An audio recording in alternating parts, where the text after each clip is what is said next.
Good evening, everyone. Good evening, good afternoon.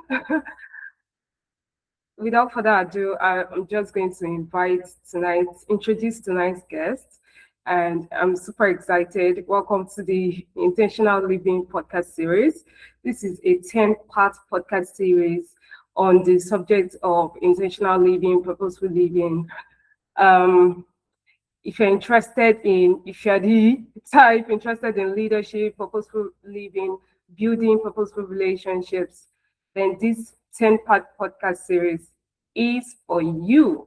Okay, so before we go into tonight's discussion, which I am super, super excited about, I'm going to introduce our guest for tonight, and that is Mrs. Ogenebairo Ogale Adeloye. So you're going to give me the first 2 minutes to introduce her.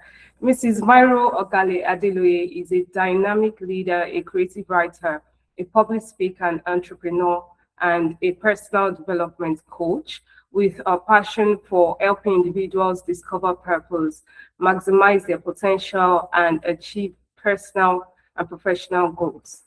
Mrs. Adeloye is the convener of the What's in My Purse conference, a platform dedicated to inspiring purposeful living, personal growth, and transformational leadership. She serves as the Vice President of Visionary Leadership Academy, as Youth Ambassador and International Facilitator with LAMP Global Community, and she serves as Secretary of the Board of Directors of Mood Foundation.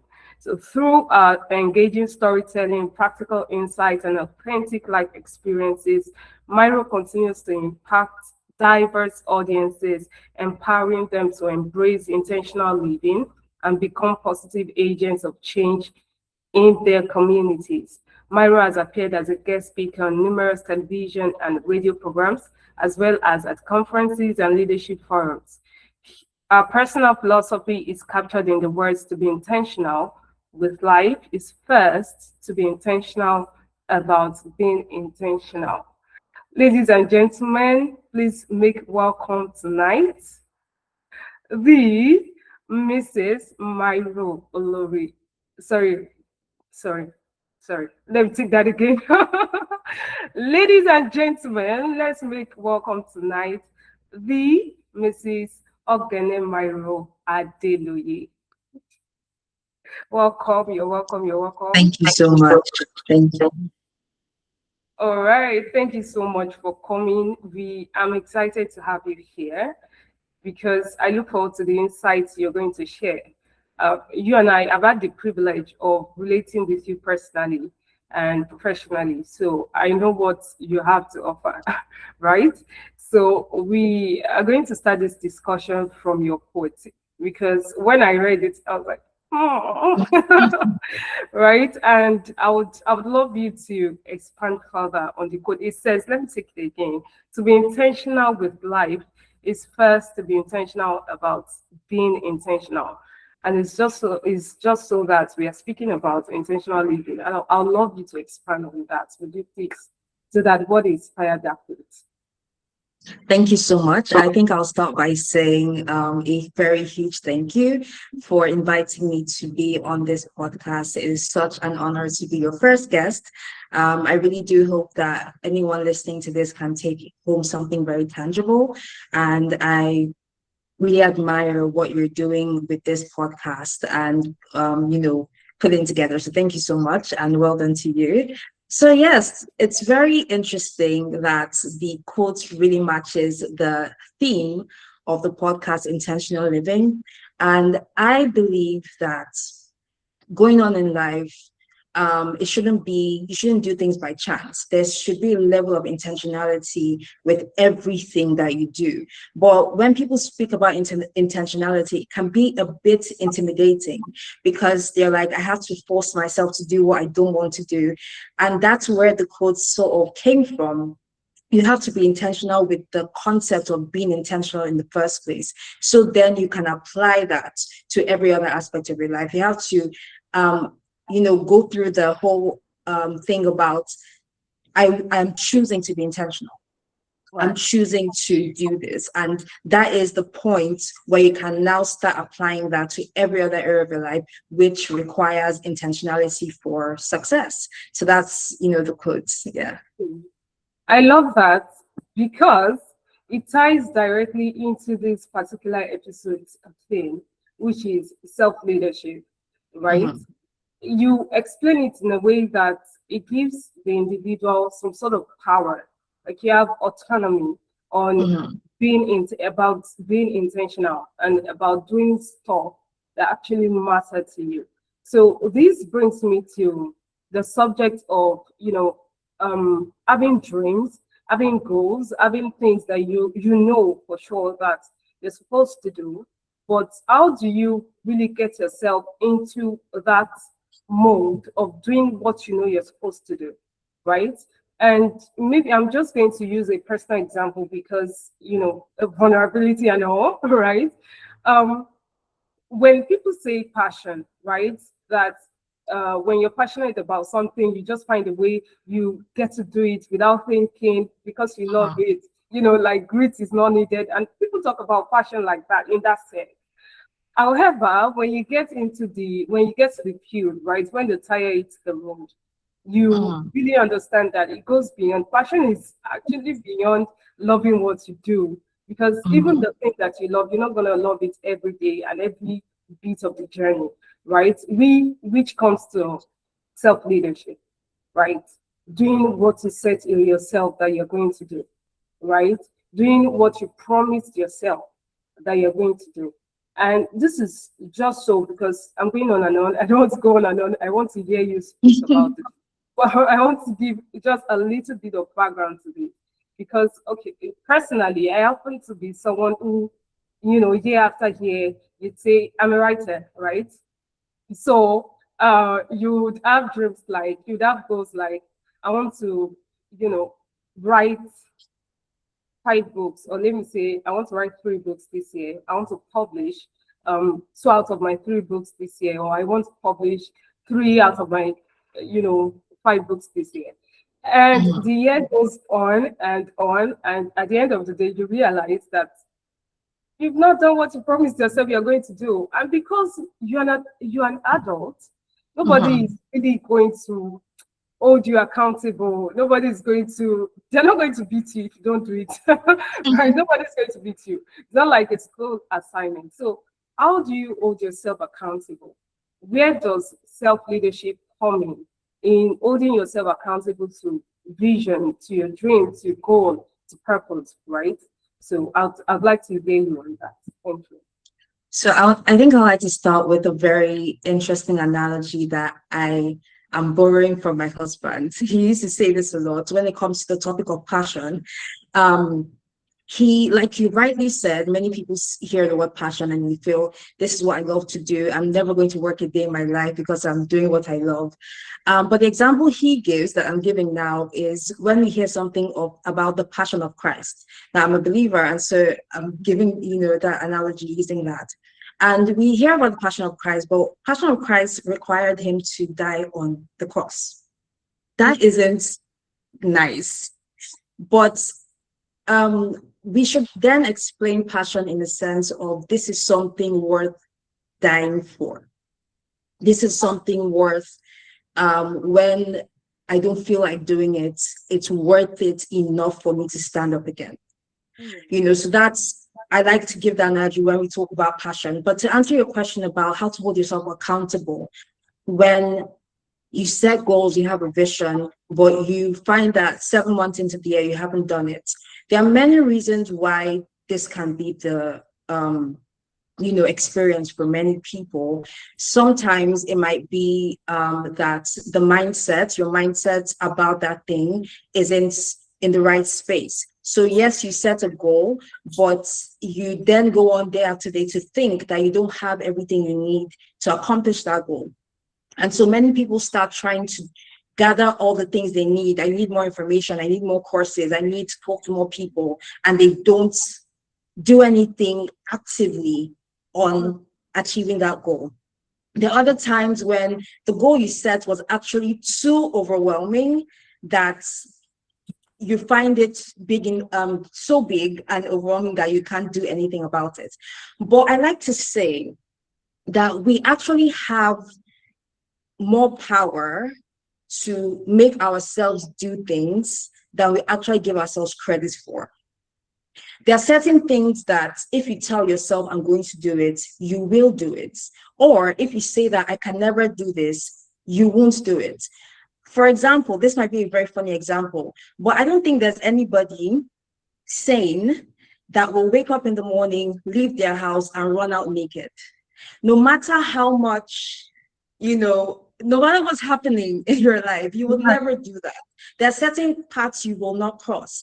And you won't tell me that you can't stop yourself from doing that. So there is always a boundary, there's always a line that someone will not cross to do something, or someone will cross to do something. And that should inform everyone to know that you actually have the power to say something and stand by it. That should be the mindset, first of all, in holding yourself accountable. I can actually say something and do it. And that's very important in the topic we're discussing today of self-leadership. What is leadership? In a very simple definition, is influence. So self-leadership, I'm influencing myself to do things. So when it comes to the matter of accountability, you can hold yourself accountable. All right. Okay. The second thing I would say about this is when you make decisions, make them decisions and stop making them choices. So if we remember in primary school, secondary school, we have school classes to go to, and your teacher would say, submit your assignment tomorrow by 12 p.m. There's nothing that will make you not do that, especially when you get punished for it. Right. But that is a statement not up for discussion. But many a times when we set goals, when we have a vision and we make a decision, we put down the statement, we start to ask ourselves if we want to do it or not to do it when that time comes. But you need to make the decision to stop discussing that matter. Once it's said and done, it's said and done. Because another thing that actually stops people from achieving their goals and not being accountable is when they have like decision paralysis. So they're always trying to make a choice. Should I do this? Should I not do this? But once you've said it, that is what it is. It's not a choice anymore. You don't have to think about it anymore. And I'll give a very interesting example. When trying to put together my morning routine, I decided to wake up like an hour earlier than I usually would, so I could pray, study more and everything. And waking up at that time, I would feel, I think I just need 5 more minutes or 10 more minutes. But what I would tell myself is, don't. This is not up for discussion. There are other times when I'll wake up and I'm like, okay, I'm not sure what I should do now. But it's like, start with what you know. Start with what you've written down. Start with what you have agreed on. Okay, it's not a choice. It's not up for discussion. It is what it is. Take it as truth and do that. And once people start doing that with their goals, with the things that they've said they're going to do, it removes unnecessary emotional feelings that you may have, and you find yourself acting before thinking. There are many more things to say, but I think I'll just stop with this. I love it. I love it. You're saying a lot of things. I'm hearing passion. I'm hearing decision versus choice, and that's talk, because when you come to the point where what you've said you would do is a decision that you've made and you're not going to go back on, as opposed to thinking is a choice that you can choose, that you can do, or rather a choice that you can opt out of, it changes the game. So I love the way you put it. I love the way you also put the idea of your values guiding your choices or your decision. That is big. That for me, that was like a light bulb moment, because if your decisions are based on your values, then it makes it even easier to commit. It makes it easier to commit to them. And Mhm. yes, the first punchline that you threw, it's like you came in with punches, right? And the first one, which really I was excited to hear, is that passion is not, it's something that you should be willing to die for. And it seems like you are saying a lot of things, but they are actually layered on top of one another, right? Because if you're passionate about something and you are passionate enough to die for it, then the Mhm. decisions you make, regarding those things would be easier to follow. And that just follows the example of Christ, right? Where even though the decision he made was difficult. We saw that at some point it was difficult. He didn't love it every day, right? But because this was based on passion, this was something he was willing to die for. He constrained himself, right? That constrained him, which brings me to the next thing, constraint, right? Self-leadership in terms of constraint, in terms of what you cannot do, ways you cannot express yourself, and even the fact that you can't be reactionary, right? Mhm.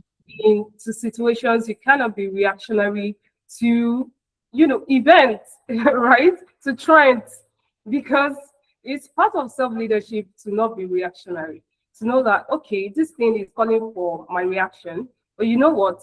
I'm not going to lend my voice to this because this is Mhm. outside my passion. This is outside my value. This has nothing to do with my decision. This is wasting my energy if I lend my Mhm. voice to it, if I lend my strength to it. So I would like you to speak in that regard as to how self-leadership, shows up, how yes, let me just forgive the word shows up, right?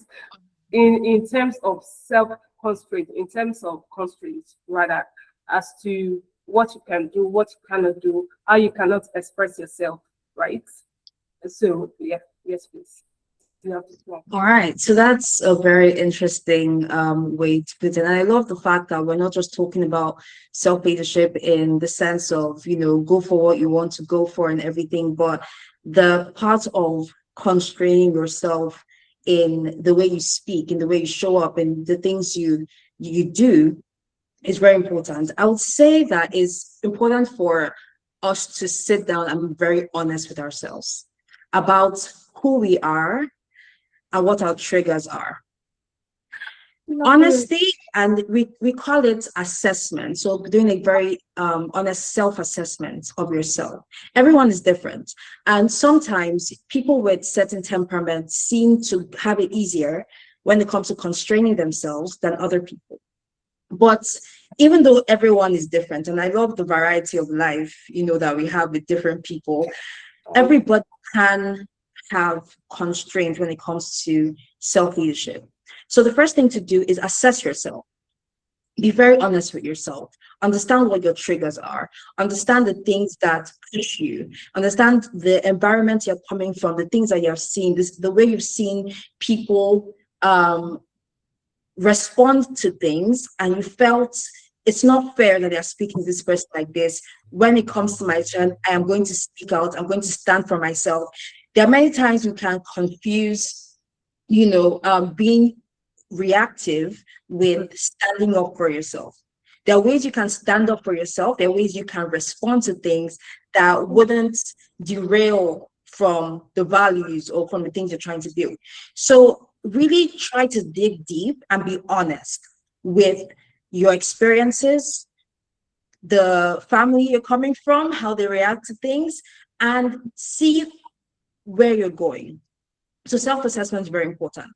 And when you assess yourself, you then have to double down on the values and your why.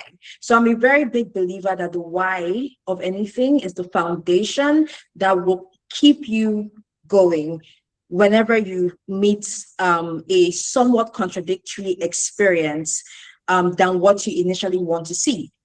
So if you have certain values that this is why I cannot be reactive, this is why I need to constrain myself. For example, somebody who I know we're talking about self-leadership is really applied in every areas of our lives. Let me give the example of someone who is trying to lose weight, right? They're going on fitness journey, and there's a lot of expression of self-constraint when it comes to fitness and healthy living.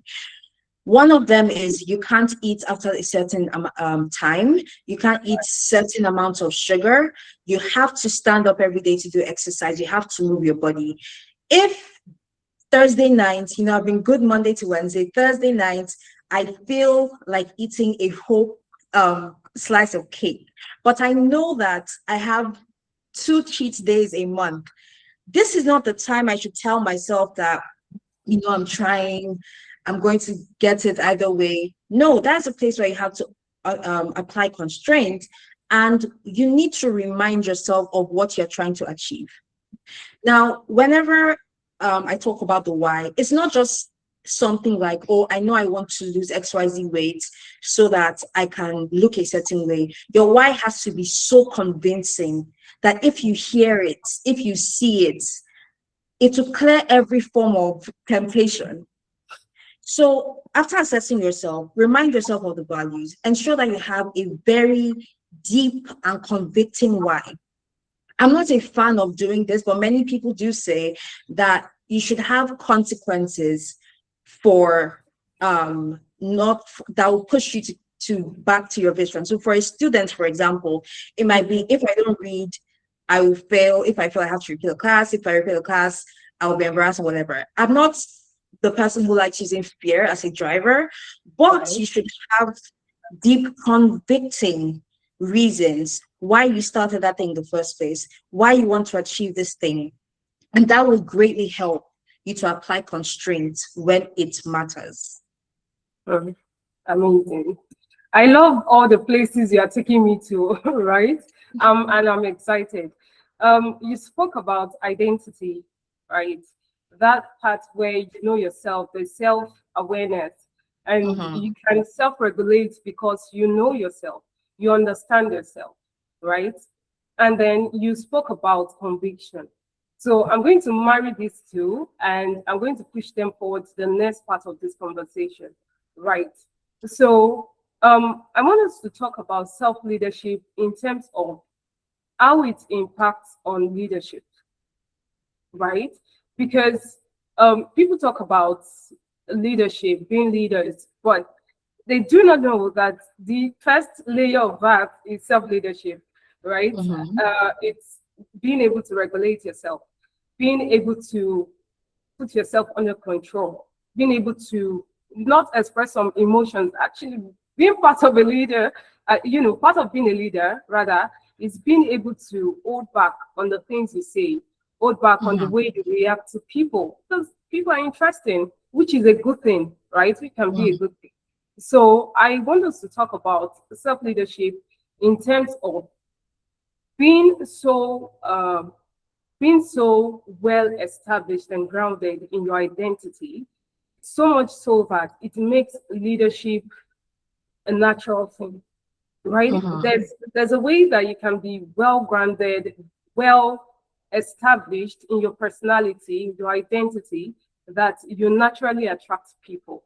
People just want to follow you because you have done, there's a work that has been done and it's intentional, right? So I want us to talk about that in terms of how self-leadership impacts on leadership itself, right? And how we can, okay, don't let me overwhelm you with questions. Let's talk about that first, right? Okay, yes. Thank you. I really do love the chain of questions that you have prepared. So how self-leadership impacts on leadership itself? There are many traits. I mean, leadership is a very interesting institution, if I may say, and it's been documented over the years. There are many traits of a leader. You mentioned some, being able to know what to say. You can't react in every way, or you can't react immediately how you feel like doing so. There's the discipline aspect. There's the aspect of vision. There's the aspect of working towards things day after day after day to get something. So self-leadership really does have a large role to play on leadership if you're able to regulate yourself, if you're able to control yourself, I feel like anybody who's able to master self-leadership can be a leader in every area of their lives, and be leaders over people and leaders over organizations and all of the above. But it's important that, we see things in the grand scheme. So when it comes to identity, like I said earlier, assess yourself, but also tie it to, these are the traits of a leader. And when you're able to assess yourself, you're able to see, okay, I'm not that great of a communicator, right? And communication isn't just how we speak to people, sometimes how we speak to ourselves. Do we shame ourselves when we don't get what we want? Are we kind to ourselves? Do we speak uplifting words to ourselves? So we can't hear communication leadership and just be like, oh, how do I talk to people? How do you talk to yourself? Look at the things, maybe I'm not so charismatic, but that's a trait of leadership. How can I learn that? How can I become more charismatic? Maybe I'm someone who, the first thing that pops in my mind, I say it as it is. I mean, I'm real.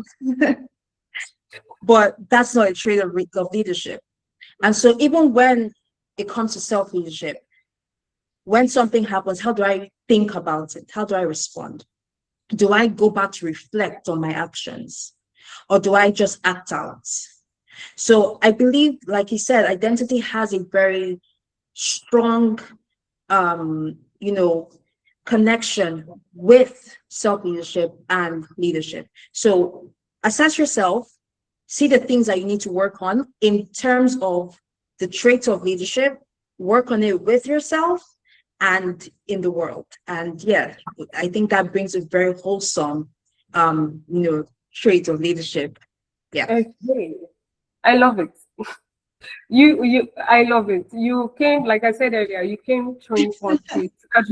I'm happy to receive all of that. Okay, so one major thing that I've picked from what you said right now is that there's no self-leadership without, okay, let me start this way. You put it this way. There's no leadership without self-leadership. And then there's no self-leadership without reflection. Because it is in reflection that you become self-aware, that you understand yourself better.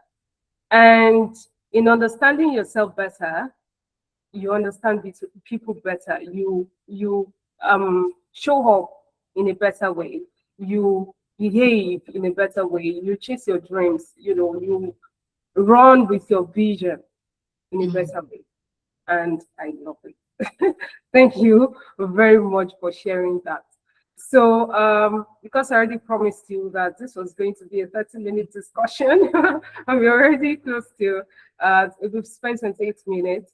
So I want us to tie the conversation from where we started from, that place of passion and then values, layering it on top of, decisions, and how that you have constraints because you've made decisions, and your decisions are based on your passion and your value.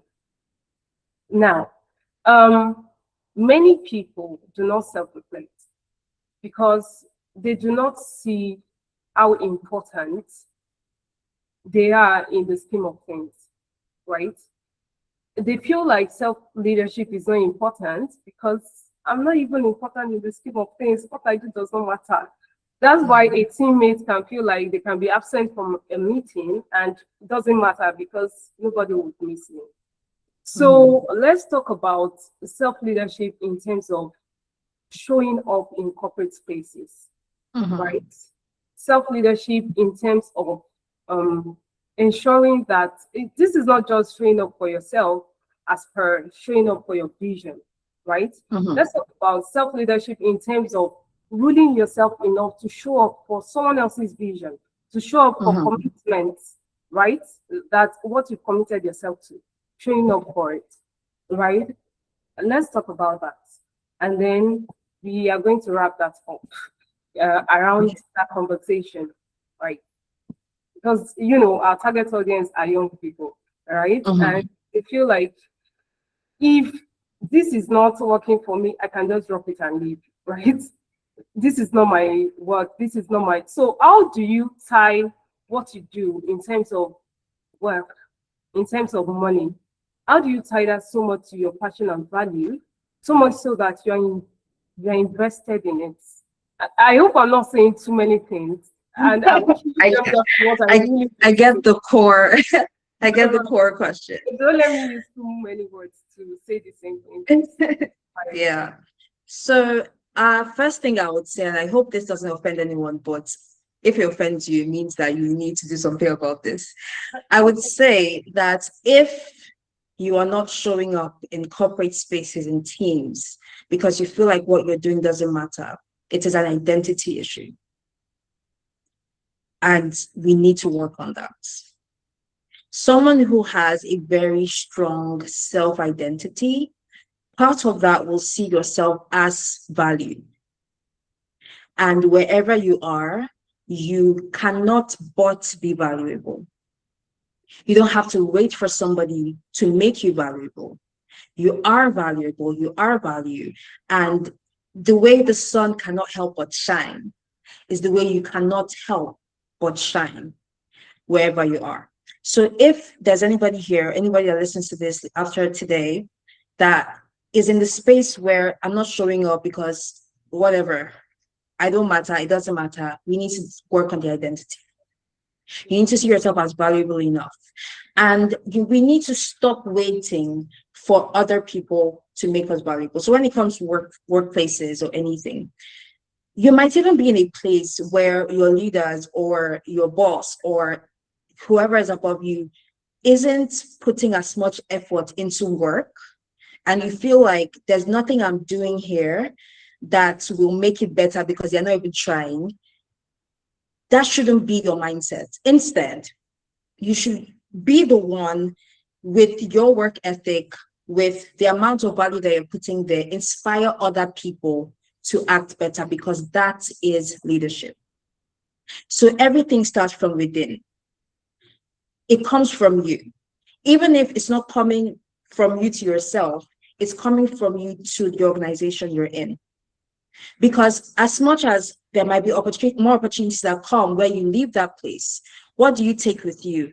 The time management, the discipline, ability to show up, ability to speak up, ability to solve problems, ability to help other people. You take that with you. It's yours everywhere you go. But where did you learn that or cultivate that or apply that in an organization? So don't wait for the organization to work. You work and then make the organization better. That's what I have to say about that. I love it. Thank you so much for sharing. I love it. And I've been saying that a lot tonight. I'm a fan. I've always been a fan, but yeah, I'm a fan. Thank you so much. So I've heard that, this is me trying to recap everything you said, and it's a lot of work because you were just right. Thank you so much for sharing. So self-leadership informs leadership, like you said. And then all of that rests on identity. That for me is a big deal because it's one major thing I picked from what you just said now. Because the way you see yourself is the way you show up. There's no other way around it. If you see yourself as important, you show up as an important person. If you see yourself as just a number, you're going to show up just like that. And so it shows in, people don't know it, but it shows in, it seeps out, right?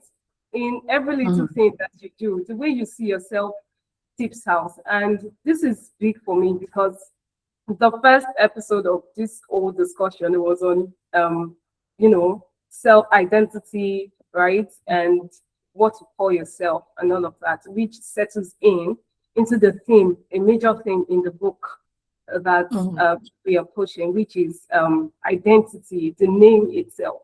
What name you call yourself or the way you see yourself reflects in the way you show up as a person, reflects in the way you show up as part of a team, reflects in the way you show up as a leader at the end of the day.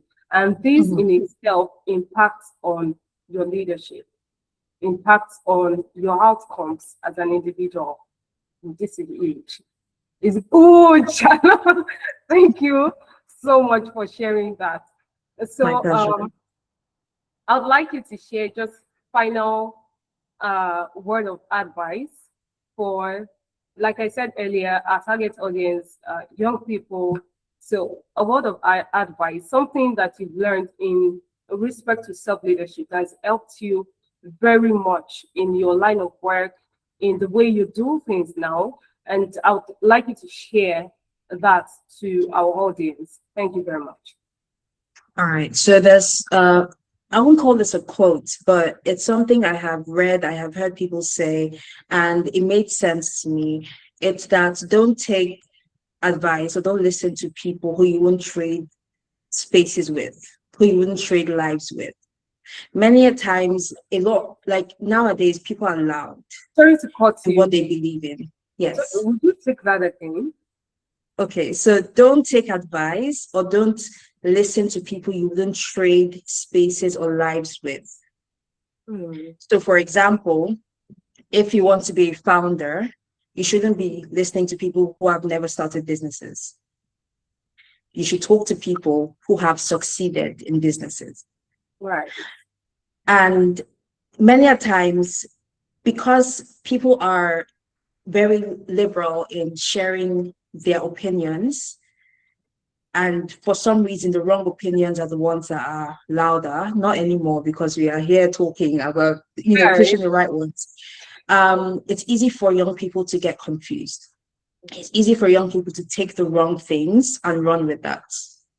But I would implore everybody listening that look for the people who are doing well with the right foundation of Christ, right foundation of identity, and then listen to what they say and see how you can apply the right things in your life. That is what I'll use as my parting words. Mhm. Beautiful parting words. Thank you very much for sharing. So in as I love to recap a lot because it helps learning. So what you're saying is if you want to learn how to fish, go to people who have done that. If you want to stand out in a certain profession or whatever you want to do, go to people who have done it before. Don't um, learn how to build an airplane from someone who's only built a car. And that makes a lot of sense. This, you're tempting me to a whole nother discussion, but I'm not going to push it. And it's because it just simply opened up a discussion about, exposure and people in your Mhm, environment, kind of people you're exposed to, and how that also impacts on your personality, right? And the way you see yourself, right? mhm. But I'm not going to push it. Right. I'm going to put a pen on that discussion. Thank you so much for sharing. It's been a valuable 40 minutes. And I'm excited that we started on this note. Thank you very much for Mhm. sharing. I do not take Thank this for granted. Thank you so much for everyone who joined. I'm seeing people in the reactions. Thank you so much. you. Thank you very much for your time tonight. Thank you so And much. all right. So thank you everyone for joining. Like I said earlier, this is in preparation for a book launch and a leadership conference coming up this October.